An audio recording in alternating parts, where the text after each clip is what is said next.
Guys, this is one of my favorite conversations I've had so far on a podcast with the guys from Wealth Without Wall Street. We're talking about passive income streams and how to build strategic partnerships to diversify businesses here on the Fearless Investor Podcast.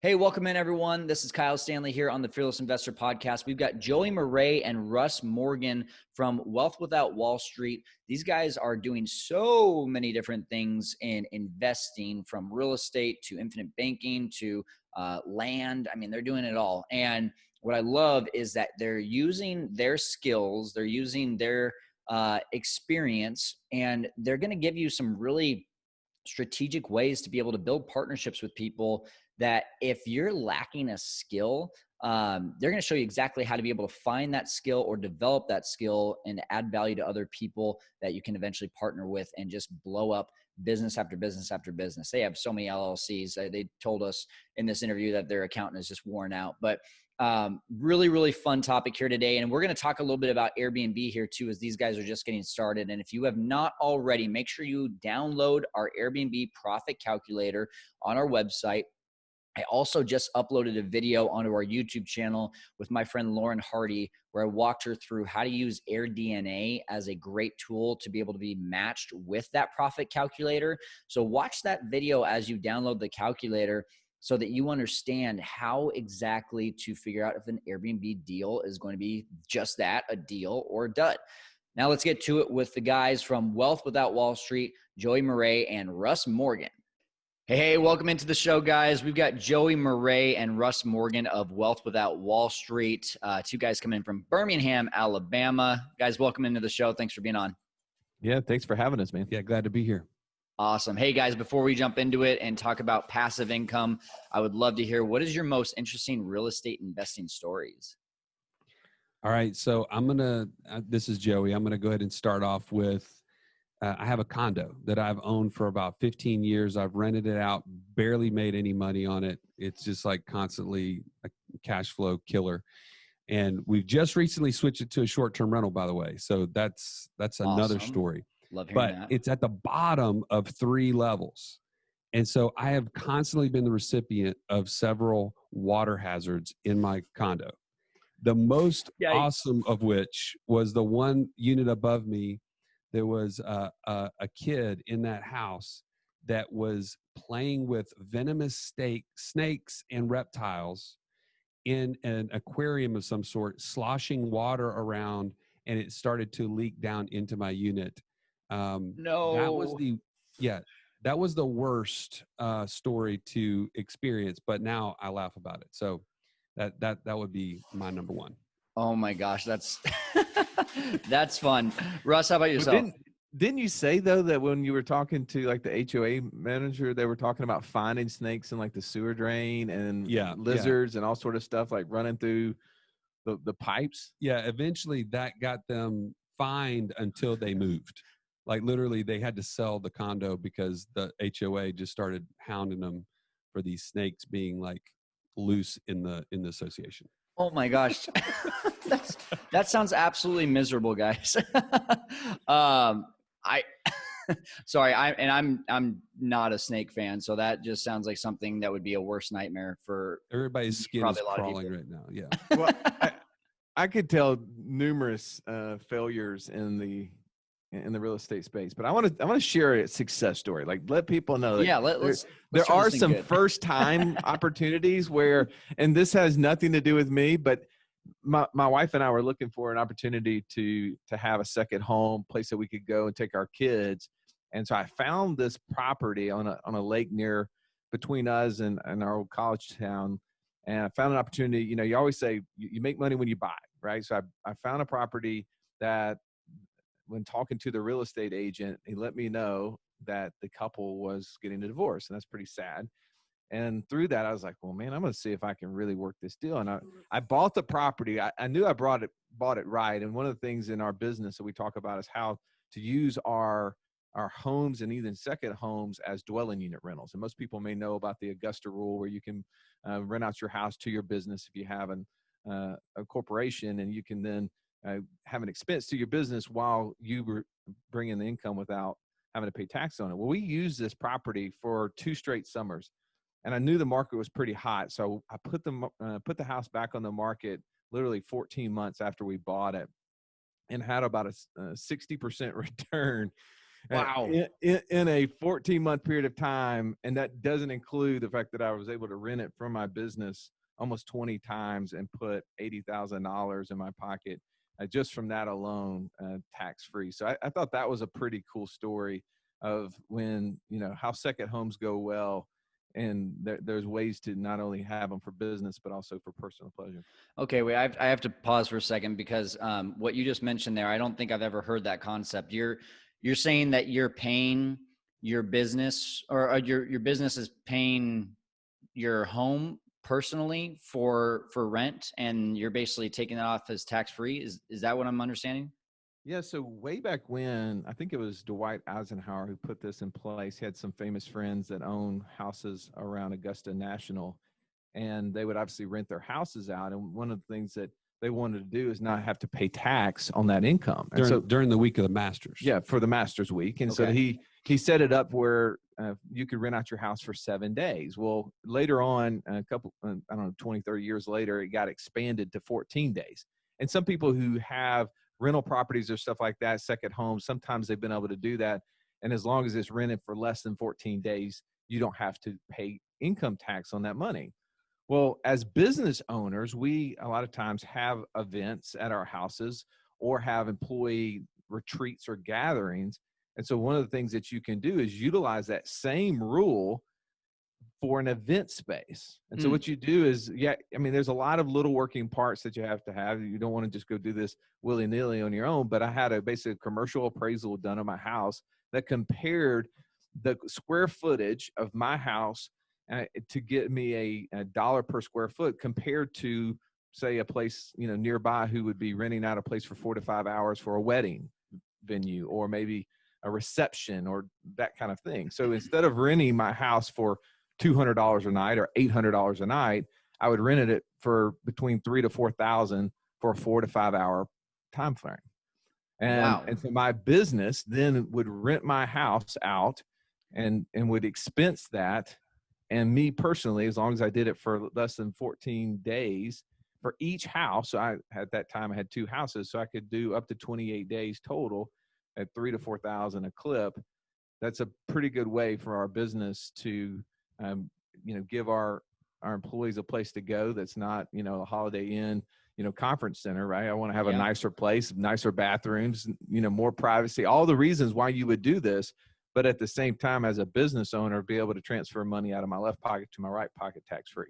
That's so solid. And just a great way for us to start this show, because guys, if you're listening right now, Joey and Russ are, they've been doing the wealth without Wall Street thing for a while. But what I love about these guys is that they're actually doing what they're preaching. And a lot of it is around the passive income idea. And so, guys, just kind of give us a little bit of background of what started Wealth Without Wall Street. What were you guys doing before? And what's the passion when it comes to passive income? Well, I'll start with that. I was in the mortgage business for 11 years.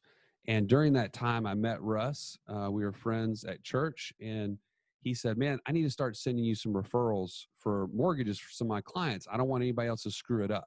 I'm like, okay, well, tell me more. And he handed me this book. And he said, hey, but in order to do that, you have to read this book. And then he made me pay $20 for the book. I'm like, dude, that was kind of low. Like, you could have just given me the book, but you actually made me pay for it. But it's good. I paid for it, and that made me read it, and it changed a whole lot in my mind as far as like how finances work. And it was actually exactly what I was looking for at the time. I was making a lot of money, but I didn't have a lot of money to show for it. I wasn't really getting anywhere financially. I didn't feel like I was getting closer to financial freedom. And this book really laid out the plan of infinite banking. Becoming Your Own Banker is the book by R. Nelson Nash. And so I started becoming a client of Russ's. And for 4 years, implemented all the things that we talked about in the book. And then subsequently, I got so fired up about it. I was compelled. I was like, I went home to my wife and I said, Jess, I really feel like I need to be doing this business. Like people need to know that this exists.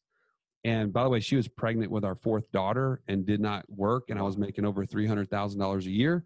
And so I was like standing there waiting. Oh, hopefully she's not going to hit me for asking this. And she was like, I think you should do it. Wow. You should absolutely do this. And I was like, whoa, okay, there's something to this. That started the whole thing of Russ and I breaking out on our own and starting Wealth Without Wall Street. That's amazing. So Russ, what were you doing before? If Joey's becoming your client, you must've been doing this a little bit longer than him. What led you to this expanded knowledge, especially of infinite banking? Well, I started in the financial space in 2004. I became a financial expert, self-proclaimed, in 2006. And then 2008 realized that I was a real idiot, right? Like everybody else. A rising market makes everybody look good. And then when the tide goes out, you realize who's not holding or wearing a bathing suit. And I was one of those advisors, pretty much like everybody else. And I in 2009, I was at a conference. I heard about this concept about how one needs to control the gold, right? The golden rule, the financial golden rule, was those who have the money make the rules. And what I had learned is that I'd been parting people with money for a long, long time as an investment advisor. And the people who had true freedom were those who owned businesses and were doing personal investing through the things that they understood and controlled. And I knew that I needed to start moving in that direction. And yeah, I was a little bit ahead of Joey. He and I met and started talking about this probably about a year after I'd been implementing it personally. But what we figured out is that the cash flow game is the most important thing that we can do. We've got to get more money flowing to us that we're not actively working for than our monthly expenses. And that's been our mission with Wealth Without Wall Street, is to expose people to ideas that maybe just they haven't heard of. And I know that you use short-term rental, and that's a piece of our puzzle too. We share on our podcasts every single month our personal passive income report, which is really just detailing all the different places that we've got assets producing cash flow and coming to us. And we're sharing the good, bad, and the ugly because it is what we are doing. And it also is helping us be accountable. And I think that that's the difference in the financial world that I learned, is that most of the advisors that I was personally getting advice from, and until I went and asked them the question of what happened in this market crash and why did it happen, what was going to keep it from happening again, and they couldn't tell me, I realized that really that they didn't have the answers. So I wanted to be really transparent with people. I wanted to share what we were doing, but also that accountability helps Joey and I keep doing better, because there's people that are listening to us right now that are on that path, who want to stop trading time for money, who want to be able to pick up their kids every day from school and not be able to say, I'm sorry, I can't pick you up. Someone else, you have to take the bus home or whatever it may be, because I'm at my job until 5. I just can't be there. Yeah. Well, guys, I think that's such a great way to do this is, there's so many people out there, right, that advise on things that they know about, and then they pretend to know about other things. And it's just, it's this all in one encompassing, trying to be everything. But you guys are literally being everything. Like, you're doing what you're preaching. And that's amazing to me. So let's talk about, there's a lot of different places I want to take this conversation today, but I think the number one thing I want to let everyone else know is, like, what are all of those things that you're doing that are creating income? What assets, whether it's real estate or beyond real estate, are putting money in your pocket right now? Yeah. Well, I will say that I do try to do everything. Yeah. I have to put the brakes on every once in a while. That is definitely a challenge for me, because being in these podcasts, we get to hear so many cool ideas and meet people who are making money in so many ways that I never knew.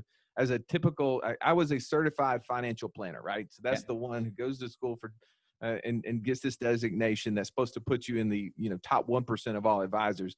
And none of the things that I have learned over the last 2 to 5 years was ever taught in any of those books. Wow. And we've implemented so many. So here's one that I love. We're about $7,000 a month in cash flow, and it is from owner finance notes that came from buying and selling small pieces of raw land.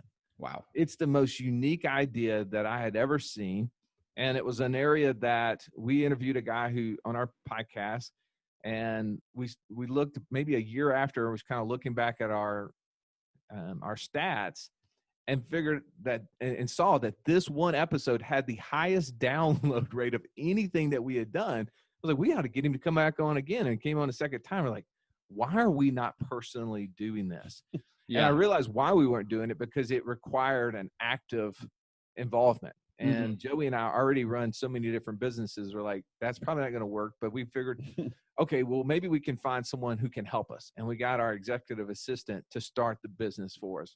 Okay. And then after doing that for about 8 months, we went and said, hey, can we even up the ante? Can we partner with someone who's doing this full time and at a much higher level and have more of a done for you option? So we did that. So between those two businesses, we're a little over $7,000 a month of cash flow coming in from these buying and selling. Like, I'm talking, when I say like small things, we're buying and selling like 0.25 acres, and not in like San Francisco or New York City.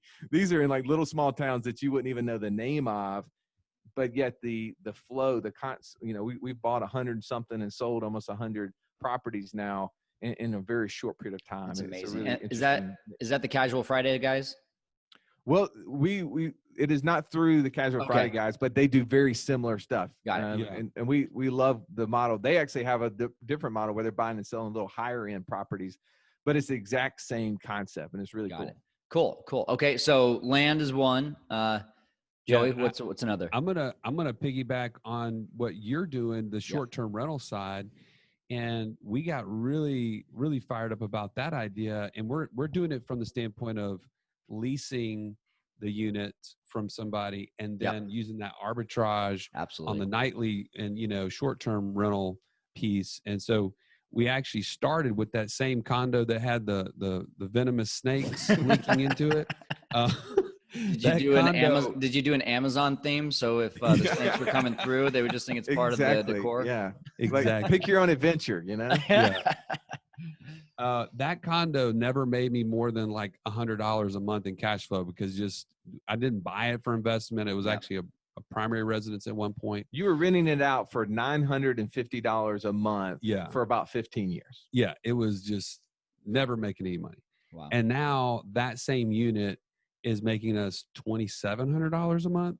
No, you're bringing in a total of $3,500 to $3,900 of total cash flow. So after paying him, we've averaged anywhere between $1,500 up to almost $3,000 in 1 month of profit on the same lizard infested Amazon experience. Yeah. And this is just a single family condo. That's right. It's a 2-bedroom, 2-bath. And literally it's crushing it. There's a big need and a demand in the area that we're at. And so we've added 3 other units to that last month in September. And now we're about to add 7 more in the same area. Those are now going to be leases from like apartments that we are outfitting. And we actually, now I will say this in full disclosure, we would never have done this had we had to do it ourselves. Okay. And I think that's the important part. Like, that's how my brain thinks of how can we get all these stuff going, Kyle, but get someone else to run them for us. And so we actually partner with a guy who was a previous business owner. His business with COVID and everything, unfortunately, he was one of those that took the brunt of that and was looking for an opportunity. And we knew his skill set, and we said, hey, why don't we partner together? Okay. We've got an idea, we've got capital, and we'll actually get you the coaching so that you know how to implement this. And we started that conversation back in end of May, beginning of June. And now we're on the path to 11 units here within 3 to 4 months. We're looking at an apartment complex right now that's 25 to 30 units that we would love to go buy and turn it into a short-term rental location. And it just, to me, like, this is the stuff that gets exciting, right? Once you see how it works on 1 unit and then you see it with 4, it's like, okay, this is a real space. This is a place that can really create cash flow quickly. This is so important. Go ahead, Joey. I was just going to say, out of those 4 units in the month of September, we were just over $4,000 a month. Is that right? Yeah. In total cash flow, net cash flow.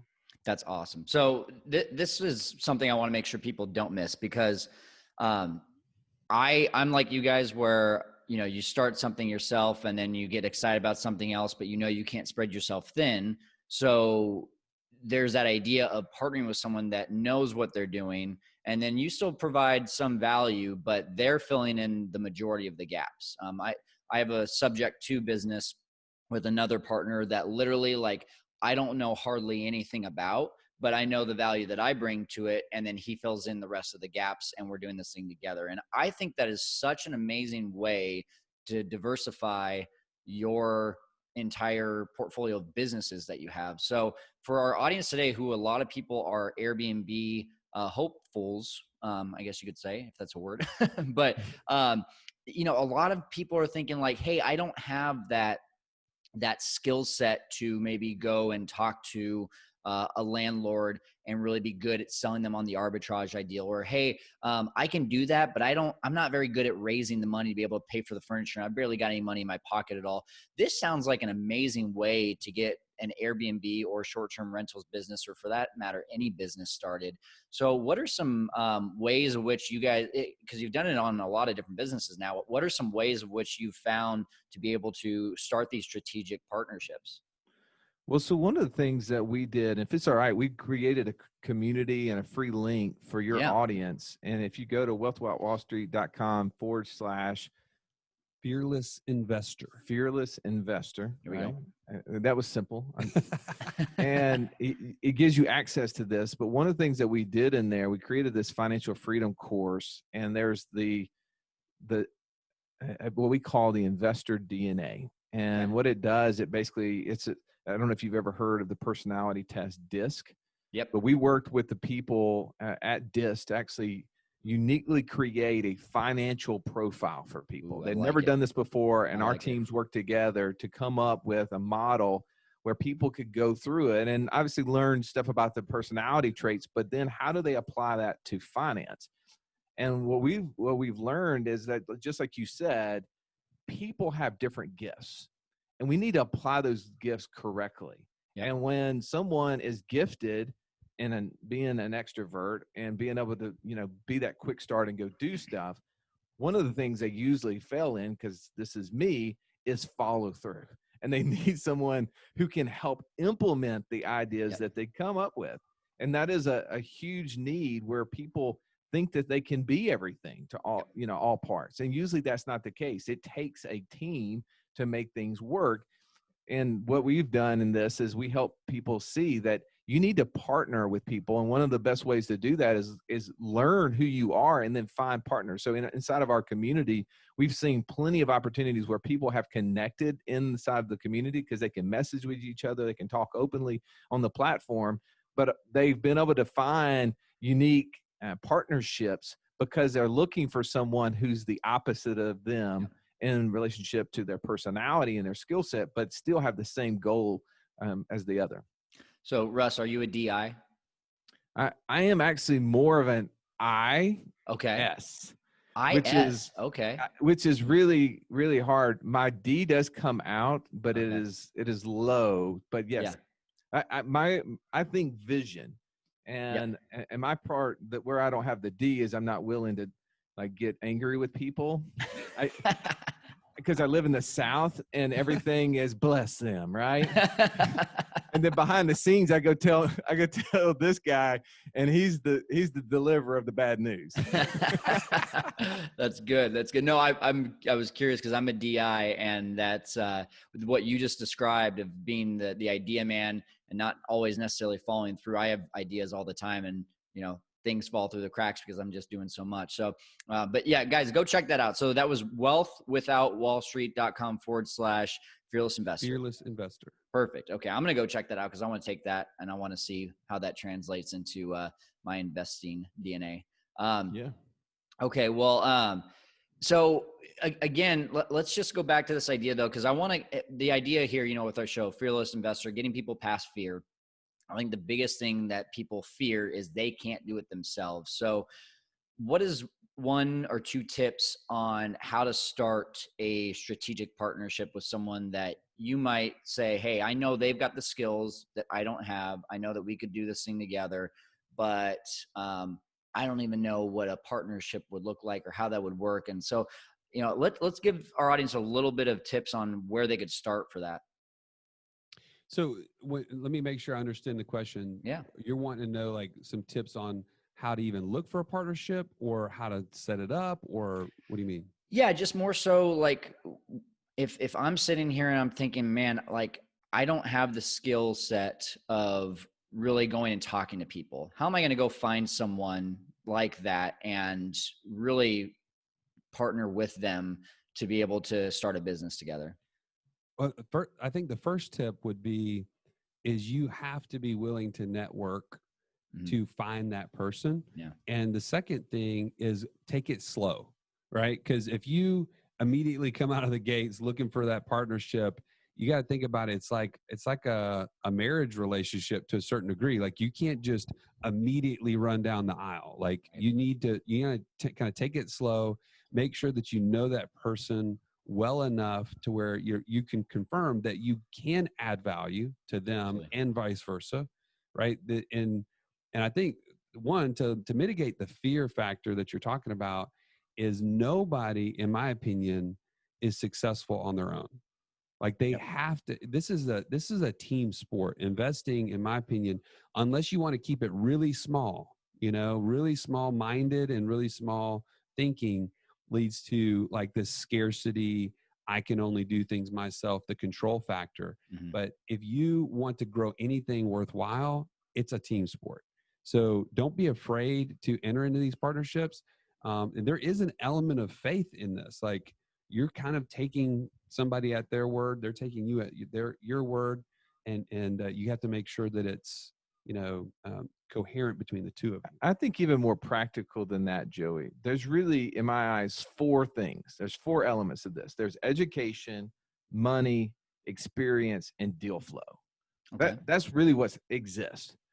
And what happens is you got to figure out what can you bring to the table in a partnership. There's those four things. You have zero of those, you're not going to be a good partner in either way. And what we find is a lot of times we get people who are using infinite banking, they're stockpiling cash. So what they've created is money, but yet they have no education, they have no experience, and they don't have deal flow. And by the way, money is cheap. We can find money. So not always is the person with money the best person. One of my mentors would say a joint venture is when someone with experience partners with someone with money, and by the end of the deal, they switch places. Interesting. Okay. If you get what my point is, the experience ends up with the money and the money ends up with the experience. Oh, so I got you. That's good. That's good. So I think importance to this is that both parties need education. Yep. Both parties need to know what's happening. So what Joey and I did, so just using just our existing partnerships, Joey and I are in a partnership within the land flipping business, and we're in a partnership within the short-term rental business. So what we did is actually go to school on both of those businesses, spent time learning how those businesses actually work. What are those mechanics that has to happen, or those metrics that has to be hit for it to be successful? So that way, when we sit in meetings, we can ask intelligent questions of the implementer, the person who's doing it. Without that, we're nothing more than a mutual fund investor who knows nothing about what's going on and is just hoping it shows positive results. Yeah. When it's negative, they don't know, right? And that's what we believe is that both parties need education. Education is cheap, not from a time perspective, but you can get it through YouTube videos all day long. Absolutely. Now, I usually accelerate that by spending money and getting into high coaching platforms and things like that because I don't have the time, and so I want to compress time. Money, as I said, is easy. Either you have it or you can get access to it. Experience, then, is the part that most of the time is lacking. So if you're in a position where you go, man, I really don't have money, I don't actually have deal flow, but I can get this education and go spend a lot of time, then you can go work as an intern for somebody. You can go work for free. I can't tell you how many people we've met along the way who showed up at Real Estate Investment Association meetings and said, what can I do to work with you for the next 6 months to a year for free to learn how you do wholesaling, how you do flipping, how do you do short-term rental, how do you do long-term, like go get the experience, because when you have that, now you have something really valuable to offer. You can say, this is how I've done it. And by the way, the deal flow, I would say, is really easy once you know what you're doing. So exactly. Here's an example of this, Kyle. What kind of car do you drive? Nissan Maxima. A Nissan Maxima. Is this the first time you've had a Maxima? Have you had a Maxima in the past? I had a Maxima in the past too. Okay, so whenever you bought the very first Maxima, I want to take you back to that time frame. And this applies to everyone, whether you're driving a Yukon, a truck, or a Maxima like Kyle. Think about the first time you went to the car lot, you saw the Maxima, you got in it, you drove it and said, this is the one. You're driving it off the lot home with this huge smile on your face, and then all of a sudden disappointment hits. Because when you were driving on your way home, what did you start noticing on the road all around you? A lot of Maximas. Every car is a Maxima. You thought that unique car that you just bought, which is the most awesome car that you've ever had, was unique to you, and you realize it wasn't. Now, there's a little function in our brain called the reticular activating system. I love it. And, I love it. And that system is pointing out the things that our brain ultimately before was filtering out wasn't important. But now it's important. And for me, like I always tell this story, at 11:11 every day, I can see the digital clock. It'll tell me 11:11. Now, my brain is constantly seeing that digital clock, but it never stops to say it's 10:35. Right. But it does when it's 11:11 because it's important. And how does that apply to deal flow? Or how does that apply to your Maxima? Well, what happens is that when we say we are looking for deals that create cash flow, we tell our brain, now this is important. And we start seeing those deals all over the place. Reason why I'm in so many different businesses that my accountant loves us when we, they're like, do you guys want to start another LLC? All right, let's do it. Because I see deals everywhere because my brain has said it is important. And so now that reticular activating system allows deals to get past that filter and get to my conscious mind. And so if you're following those four things, education, money, experience, and deal flow, you can get some of those very easy. The hard one is going to be experience. And that means you just have to go out and do it. So I don't know if that helps, but that's the way I look at it. Oh, you and I could geek out on this conversation all day long, Russ. I've been talking about the RAS, Reticular Activation System, for like 6 or 7 years now. So, cool. But I always do the pizza joint on the corner, not the Nissan Maxima. But I do have one other question, and then we're going to wrap it up here. But those 4 elements, I think they're all key. But what about a 5th one? Connections. Yeah, no doubt. And excuse me for not obviously going back and plugging our community on this, but right now we have over 3,000 people in there, and those connections happen when you're in an environment with like-minded people, right? I mean, the problem is that sometimes they're like, well, I'm not connected, but you're interested in passive income, but yet you're hanging out with your buddies who are interested in their fantasy football league. Right. And so your conversations are not around how to get deal flow and what that looks like, because you're in circles that are not matching up. So you have to create a network. You have to get yourself involved. And somebody like Joey, he'll walk right into a real estate investment conference and he'll have 5 friends within 30 minutes. I am one, like, you warm me up, I'll be singing karaoke before the night's over, but I don't like walking in those environments and having conversations with people about that. Just not my thing. He loves that. But for a platform like what we have, it's easy to see who's talking, showing up to different events that we have. Every one of our guests, we have a live Q&A. People can come in and hear these ideas, but also start to see the faces of people who are also like-minded. And they also have a function in there that they can actually do a locator and see who's near me. So whether you're in Colorado, you're in Alabama, you're in Utah, you actually can hit the near me part and see how many of these 3,000 people are actually in a really close proximity to me, and I can private message them and create a network of people that I can then get in partnership with. So good. So good. Guys, again, Wealth Without Wall Street, .com/fearless investor. Got to go check it out. Thank you so much, guys. This has been just so powerful. I think, especially for those that are thinking right now, hey, how do I get started when I've got a lack of skill or a lack of time, a lack of knowledge, a lack of experience? This can really help you to accelerate and get the ball rolling on your path to freedom. So, any last words before we log off here? I just want to encourage folks that if you start taking this action, you will see results. There is no question. I mean, fear can be one of those things that paralyzes you from taking action. But if you take just one of the things we've talked about today, just one of the steps, and I want to add one little thought. One of our guests had, he told us that when he got into real estate, he went to a real estate investing group and he identified somebody he wanted as a mentor. And he went to that person, and even beforehand, he noticed that they had a really terrible website. And he said, I can build websites. So he took a skill that he knew he had, and he brought it to that mentor as a value and said, hey, I'd love to build you a website if you'll just literally have me, if I can just shadow you for like a month or whatever. I can't remember the time frame. But he brought a value to that person. They were like, I'm in, because they knew they didn't have the skill set to build a website. And so I'm just telling you, if you're listening right now, you have skills, you have something of value that you can take down that wall between you and a mentor and make sure and take that first step in an action. And you're coming from a standpoint of abundance and giving. And that's always going to typically come back to you in spades. Value, value, value. Anytime someone says to me, I don't know how I'm going to be able to add value to someone in real estate investing because I'm brand new to it, I always tell them, you've got some sort of skill that's going to fill in a gap. That's so good. Guys, thanks so much for being on the show today and helping our audience to conquer the world of investing. We really appreciate you. All right, everyone, the show notes for this one, fearlesskyle.com/wealth without Wall Street. And that's going to take you to that website that we talked about a few times on the show, which is just wealthwithoutwallstreet.com/fearless investor.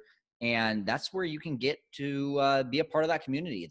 And they took me through it. They showed me while we were on this Zoom call just how many different groups there are, how many different ways to be able to get connected, from multifamily to land investing to short-term rentals to infinite banking. Like, you can be a part of all these communities just by going to that link. How awesome is that? So make sure to do that.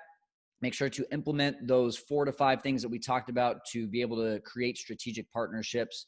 Just some great elements there that I think that if you can do that, just like what the guy said, if you do that, you're going to get results. So doing is the key, though. You can't just keep on listening and educating. You have to go out and do something. So go out there, conquer the world of investing. Thanks for joining us. We'll see you next time.